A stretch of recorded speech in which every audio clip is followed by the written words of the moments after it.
This is Dakota News Now Sports. The transition between South Dakota State's 20th head football coach in John Stiglmeyer and their 21st in Jimmy Rogers was seamless.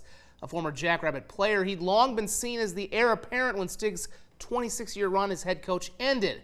How the program transitions to its 22nd head coach?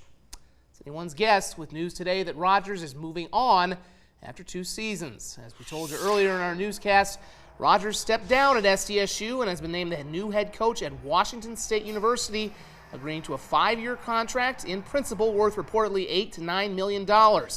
Ironically, he succeeds Jake Dickert, who left for the head coaching position at Wake Forest 10 days ago. Rogers and Dickert were together as defensive assistant coaches with SDSU in 2016. Jimmy remained in Brookings after that season, eventually becoming the team's defensive coordinator and then earning the promotion to head coach following Stiglmeyer's retirement after the Jackrabbits' first FCS National Championship win in January 2023. Over the next 2 seasons, State went 27-3, winning 2 Missouri Valley Football Conference championships and their 2nd consecutive FCS national title in 2023 after completing the first unbeaten season in program history.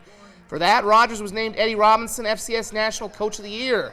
Washington State, who will begin playing in the reformed Pac-12 in 2026, went 8-5 last year, falling to Syracuse last night in the Holiday Bowl. A formal press conference to announce Rogers' hiring will be held between January 6th and 10th in Pullman.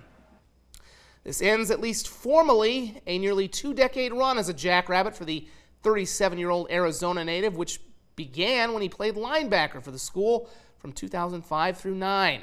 With the exception of a 2-year graduate assistant stint at Florida Atlantic, he spent his entire coaching career at SDSU.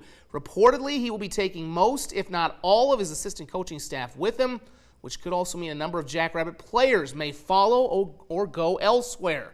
Jefferson alum Griffin Wilde entered the transfer portal this morning prior to the news of Rogers' departure, and more could follow. It'll be up to Rogers' successor to try and retain players and keep the winning train going, and the search for a 22nd head coach in SDSU history is underway.